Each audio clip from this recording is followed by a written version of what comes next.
नमस्कार दोस्तों, मार्केट की बात करते हैं, शेयर बाजार की बात करेंगे। 22 फरवरी 2023 को बाजार में भारी गिरावट देखने को मिली है और तीनों इंडाइसेस में लगभग अगर हम परसेंटेज के हिसाब से देखें तो 1.5% की गिरावट है। तो ये गिरावट क्यों हो रही है और क्या सिचुएशन बनी है जिसके कारण मार्केट गिर रहा है और ऊपर की तरफ टिक नहीं पा रहा है, तो इसी के ऊपर डिस्कस करते हैं, बातचीत करते हैं। और पिछले 1-2 महीने के अनुसार मार्केट में तेज़ी तो आ रही है, बट ये है कि ऊपर की तरफ टिक नहीं पा रहा है। जैसे कि अभी देखिए 18,000 तक निफ्टी 50 चला गया था। उसके बाद 22 फरवरी 2023 की बात करते हैं तो निफ्टी 50 17,754 में है, बीएसई सेंसेक्स 59,744, निफ्टी बैंक 39,995। तीनों इंडाइसेस में 1.5% की गिरावट है और ये गिरावट दिसंबर के महीने से देखने को मिल रही है। दबाव देखने को मिल रहा है, मंदड़िए बियर्स भारी हैं, बुल्स अगर जोर लगा रहे हैं तो दूसरे दिन मार्केट में गिरावट देखने को मिल रही है। और पिछले 3-4 महीने से जो कुछ समय के लिए ट्रेड करते हैं, प्लस में जो ट्रेड करते हैं, बाई करके ट्रेड कर रहे हैं, उनको मुनाफा तो दिख रहा है, लेकिन दूसरे दिन मार्केट में गिरावट है। बाजार का गिरने का कारण है तो ग्लोबल मार्केट में भी गिरावट है।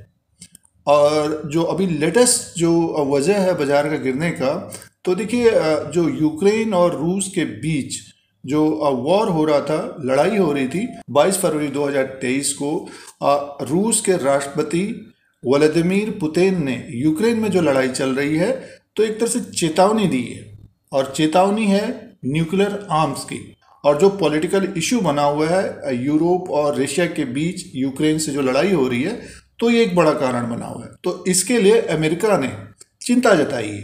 तो एक तो ये कारण है, और दूसरा कारण ये है कि जो फेड के बयान आते रहते हैं, जैसे कि इंटरेस्ट रेट का बढ़ाना और मीटिंग्स का होना, तो इसके वजह से भी बाजार में एक तरह से हड़बड़ाहट है, मीन्स उतार चढ़ाव ज़्यादा है। अगला जो कारण बना हुआ है, वजह बनी हुई है अडानी ग्रुप्स में जो बिकवाली हो रही है, और उसके वजह से बैंकिंग स्टॉक्स में एक तरह से गिरावट है।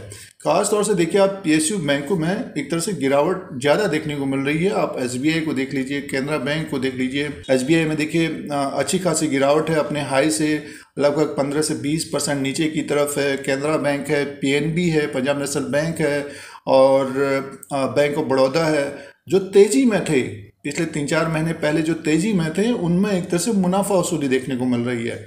तो बैंकिंग स्टॉक्स में एक तरह से मुनाफा वसूली है। थोड़ा बहुत मार्केट को जो सपोर्ट कर रहे थे आईटी सेक्टर, तो उनमें भी एक तरह से मुनाफा वसूली है। जब मार्केट अगर 200 पॉइंट अगर निफ्टी में गिरावट होगी तो आईटी सेक्टर के शेयरों में भी गिरावट देखने को मिल रही है, सारे सेक्टर के शेयरों में गिरावट देखने को मिल रही है। और तीसरी तिमाही के नतीजे एक तरह से मिले जुले रहे। और तीसरी तिमाही में जो कंपनियों का परफॉर्मेंस था, एक तरह से देखिए मिला जुला था। बहुत सारी कंपनियों के अच्छे भी नतीजे आए, ज़्यादातर जो कंपनियों के नतीजे थे मिले जुले थे। क्वार्टर एंड क्वार्टर के हिसाब से अर्निंग्स कम थी, किसी कंपनी का प्रॉफिट कम हो गया था। तो एक तरह से देखिए थोड़ा बहुत अनुमान के मुताबिक नहीं रहे तीसरी तिमाही के नतीजे, और ये भी एक कारण बना हुआ है। तो ये प्रॉफिट बुकिंग देखने को मिल रही है, और एफआईज और डीआईज के जो नंबर्स भी आ रहे हैं तो उनमें एक तरह से बिकवाली हो रही है। तो ये कुछ वजह है। अब दोस्तों चार्ट पैटर्न के अनुसार बात करते हैं। निफ्टी 50 का ये चार्ट लगा हुआ है, डेली कैंडल्स हैं जो डेली कारोबार होता है, तो इसी के अनुसार एनालिसिस करते हैं। निफ्टी में पिछले 2-3 महीने में क्या ट्रेंड हो रहा है, क्या चल रहा है, तो उसकी बात करते हैं। इस कैंडल के अनुसार टेक्निकली बात करेंगे। और देखिए निफ्टी में अगर हम दिसंबर के महीने में देखें तो ऊपर की तरफ था। ये 30/11/2022 को निफ्टी 18,800 के आसपास था, मीन्स दिसंबर के स्टार्टिंग में 2022 के। उसके बाद देखिए एक तरह से मुनाफा वसूली हो रही है। जब भी निफ्टी ऊपर की तरफ जा रहा है तो मुनाफा वसूली हो रही है। देखिए अब की बार भी ये ऊपर की तरफ गया 18,000 के आसपास, 18,100 के ऊपर गया, उसके बाद फिर से गिर गया। तो कहने का मीन्स है पिछले दिसंबर, जनवरी, अब फरवरी भी जा ही रहा है, ये 22 फरवरी हो गया, तो निफ्टी देखिए 17,554 में है और एक नया लो बना रहा है। देखिए पिछला जो लो बना था इसका, इस कैंडल को देखें तो 17,353 था। तो अब आगे की बात करते हैं। 17,554 में है, तो इसका जो सपोर्ट रहेगा 17,353 का रहेगा, 17,350 का रहेगा। अगर थोड़ा बहुत और नीचे की तरफ भी आएगा तो ओवरसोल्ड की स्थिति बनेगी, यहाँ पर बाइंग आती हुई नजर आ सकती है। जो ट्रेंड है बियरिश मोड है, मंदड़िए इसमें भारी हैं, बुल्स खरीदारी कर रहे हैं, बाइंग कर रहे हैं, तो प्रॉफिट बुकिंग बहुत तेज़ी से आ रही है। तो ऊपर की तरफ का जो रेजिस्टेंस रहेगा, देखिए ये रहेगा इस कैंडल का, अगर हम देखें आज ही के कैंडल है ये 17,771। इसके ऊपर अगर निफ्टी जाता है तो इसमें फिर एक तेज़ी आ सकती है, मान के चलेगी 17,863 और 17,900 तक। और ऊपर की तरफ 17,900 और 18,000 के आसपास जाएगा तो मुनाफा वसूली आती हुई देखी जा सकती है। तो ये सपोर्ट है 17,300 के आसपास से, इसमें एक बाउंस बैक हो सकता है। 17,771 का जो आज का हाई है, ये इंपॉर्टेंट लेवल है, इसके ऊपर टिक जाता है तो और तेज होता हुआ दिखाई देगा।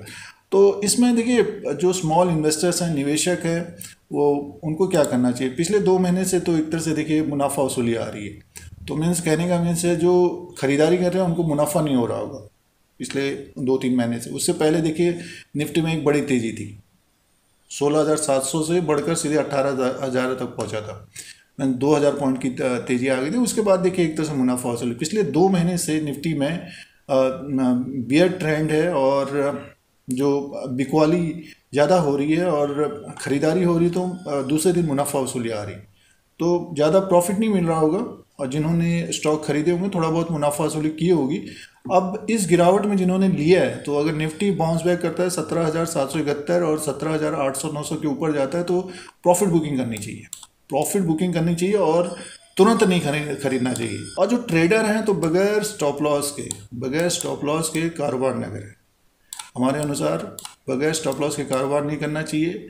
स्टॉक में करना है या इंडेसेस में कर रहे हैं, बगैर स्टॉप लॉस के नहीं करना चाहिए। और ऊपर की तरफ अगर निफ्टी जाता है तो प्रॉफिट बुक करना चाहिए। तो ये निफ्टी में ये व्यू रहेगा।